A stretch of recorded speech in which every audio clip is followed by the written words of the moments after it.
పెట్టాను. ఈలోపు ఈ యాక్సిడెంట్ విషయం అనేది బయటకు వచ్చింది. సరే పోనీ యాక్సిడెంట్ అయ్యి మంచం మీద ఉంది కదా, ఇక ఆవిడ గురించి మనం గట్టిగా అంటాం ఎందుకు? ఈ దువ్వాడు సీన్ గాడికి బుద్ధి ఉంటే అసలు ఆవిడ అలా తయారవుతుంది కదా. సరే ఏదేమైనా కొంచెం స్మూత్గానే మాట్లాడదామని డిసైడ్ అయ్యానండి. దానిలో భాగంగానే ఈవిడ ముందు నా గురించి మాట్లాడింది కదండి, మాట్లాడింది ఒకసారి మీరు చూడండి. నేనేం తప్పు మాట్లాడాను నాకు అర్థం లేదు. ఎవరో అంట తను ఎవరో మహాసేన అబ్బాయి ఎవరో తను మహాసేన ఎవరండి తను ఎవరో? రాజేష్, మహాసేన రాజేష్. మహాసేన రాజేష్. నిన్న ఒక పెట్టానండి ఒక వీడియో, అది అందరినీ లేడీస్ ని కామెంట్ చేసి పెట్టిన రీల్స్ నేను చేసుకునేవి. ఒక డాన్స్ టీచర్ ని ఎంతో మంది డాన్స్ రీల్స్ ఏవో చేసుకుంటే ఆ రీల్స్ ని ప్లే చేసి ఈవిడ వాణి సంసారపరమైన ఆడది, ఈవిడ చూడండి పాష్ గా పక్కన రీల్ ప్లే అవుతుంది. నేను రీల్స్ ప్లే చేశాను, ఓకే నిజమే వాస్తవే ప్లే చేసాము. మంచి కళాకారురాలు, మంచి కళ అయితే ఉంది ఈవిడ దగ్గర. ఒకవేళ అది చూసి అట్రాక్ట్ అయ్యాడేమో దువ్వా శ్రీనివాస్ అన్నాను తప్ప ఈవిడనైతే నేనేం పర్సనల్గా మాట్లాడలేదు.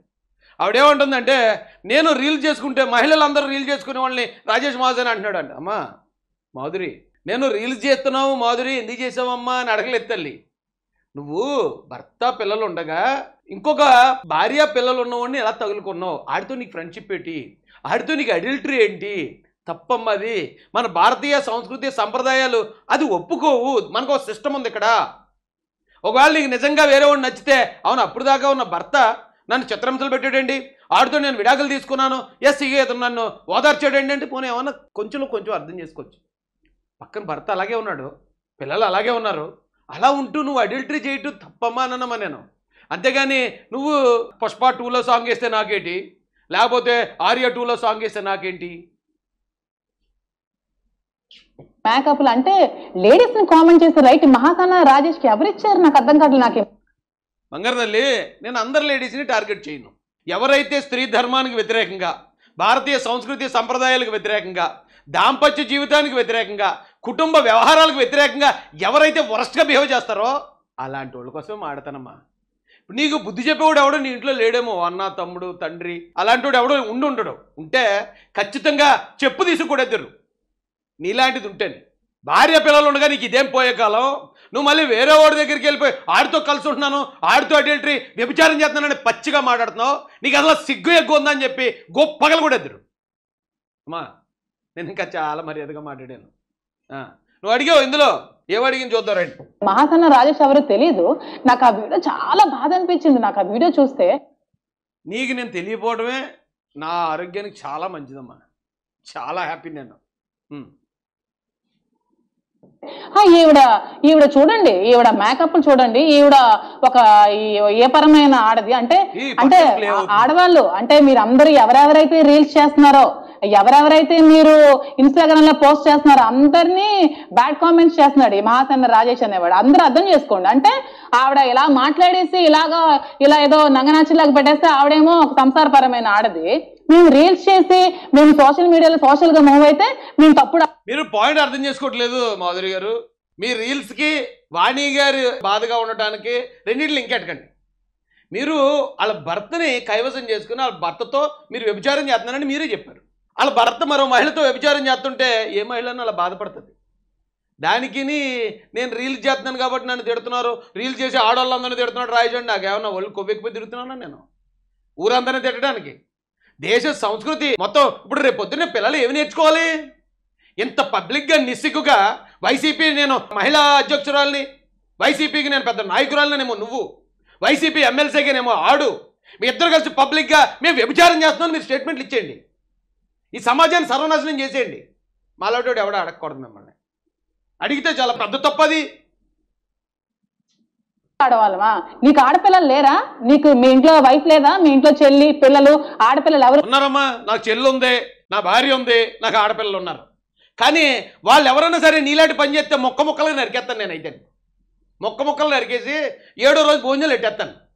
నీకంటే చెప్పేవాడు ఎవడో లేడు. పెళ్లి చేసి భర్త పిల్లలు ఉండగా వాళ్ళందరినీ గాలి కుదిలేసి వాళ్ళు ఉండగానే వాళ్ళతో విడాకులు తీసుకోకుండా ఏం చేయకుండా నేను ఇంకొకరితో వ్యభిచారం చేస్తానంటే అలా ఎవడు ఊరుకున్నాడు? అలా ఊరుకున్నాడు ఎవడనుంటే నీకు సపోర్ట్ చేయాలా?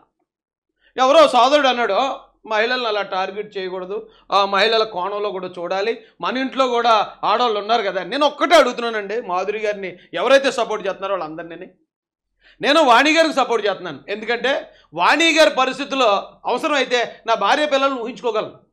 ఇవాళ నేనే దేన్నన్నా తగులుకుని ఎక్కడన్నా ఉంటే నా భార్య పిల్లలు అలా రోడ్డెక్కి ఎడుతుంటే నిజంగా నాకు బాధ కలుగుతుంది, నేను ఊహించుకోగలను.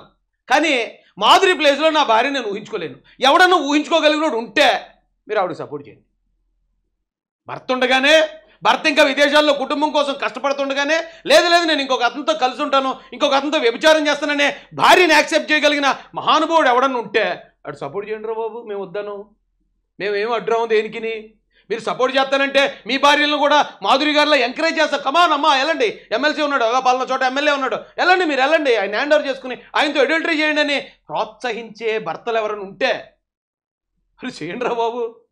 మేము వద్దనవరా అలాంటి ఏమైనా ఉంటే అబ్బా ఇదేట రా బాబు వీడు ఎంత సంఘ సంస్కర్తలు ఉంది, వీడు కూడానే భార్యను కూడా అడల్టరీకి ప్రోత్సహిస్తున్నాడు, బా ఎంత గొప్పరా బాబు అని అందరూ చెప్పుకుంటారా బాబు. మీ ఇంట్లో వాళ్ళు, మీ ఇంటి చుట్టుపక్కల ఉన్న వాళ్ళు అందరూ కూడా చాలా గొప్పగా చెప్పుకుంటారా. ఇంట్లో ఆడవాళ్ళు లేరా? ఆడవాళ్ళు ఉంటారమ్మా, ఆడవాళ్ళు పద్ధతిగా బతుకుతారు. ఒకవేళ ఎక్కడన్నా ఓ మ్యారేజ్ చేస్తే మ్యారేజ్ ఫెయిల్ అయింది ఏమో, కర్మ కాలిపోయింది, అరే ఇలాగైందా విడాకులు తీసుకుంటారు, వేరే వాళ్ళు పెళ్లి చేసుకుంటారు. పెళ్లి చేసుకున్నా సరే ఇది అలా నీడలా వెంటాడుతూ ఉంటుంది ఆ గత జీవితం. భర్త ఉండగానే ఏంటండి బాబు ఈ కర్మ నాకు అర్థం కావట్లేదు. మళ్ళీ వాళ్ళని మీడియాలో కూర్చోబెట్టి వాళ్ళతో ఇంటర్వ్యూలు, వాళ్ళ యాంగిల్ కూడా ఆలోచించాలి. ఏటా ఆలోచించేది? బొక్కల యాంగిల్ ఏట్రా ఆలోచించేది? వాళ్ళ యాంగిల్ ఆలోచించేది ఏంటి? భర్తను ఇటువైపు భర్తను చీట్ చేసి అవతలేమో ఒక భార్యను చీట్ చేసి ఇద్దరు కలిపి పబ్లిక్గా వ్యభిచారం చేస్తూ ఉంటే ఏట్రా రెండో యాంగిల్ ఆలోచించేది? సమాజం నాశనం అయిపోతూ ఉంటాను అంటే మొన్న ఎప్పుడోగానే అన్నాడు దువ్వాడ సీన్ గారు, హిందూ ధర్మం ఏకపత్ని వ్రత్యం అన్నాడు. హిందూ ధర్మానికి చేటు కదా ఇది? భారతీయ సంస్కృతికి చేటు కదా? అంటే ఎక్కడో పిల్లలు ఇంటర్మీడియట్ డిగ్రీ చదువుకునే పిల్లలు వ్యాలంటైన్స్ డే రోజు ఎక్కడన్నా పార్కులో ఉంటే వాళ్ళు వీళ్ళు కొడేస్తారు, చంపేస్తారు, వాళ్ళు బెదిరించేస్తారు. మరి వీళ్ళు పబ్లిక్గా చెప్తున్నారు వీళ్ళు మేము వ్యభిచారం చేస్తున్నాం, ఏం పీకుతారా మమ్మల్ని అని. మరి వీళ్ళు వర్తించదా భారతీయ సంస్కృతి సంప్రదాయాలు? వీళ్ళని ఎవడు ఏమంటాడు బాబు? అంటే వాళ్ళ దగ్గర ఏమైనా డబ్బులు తీసుకునో లేకపోతే కంటెంట్ వస్తేనో వాళ్ళని కూడా ఒక ఐకాన్లుగా కూర్చోబెట్టి అరే పర్లేదు భర్త పిల్లలు ఉన్నా సరే వేరే వాళ్ళ మీద అట్రాక్ట్ అయితే ఖచ్చితంగా ఆ టైంలో ఇది చేయొచ్చు అంటే రేపు పొద్దున ఇంకొకటి వస్తాడు.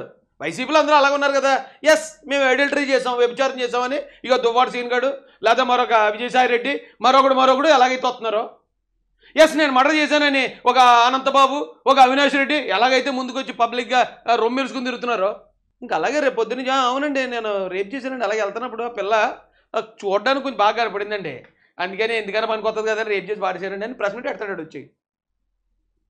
అంటే నేరమయం నేరస్తులకి స్వర్గధామంగా చేసేస్తున్నాడు జగన్ రెడ్డి. ఆ పార్టీకి ఇంకా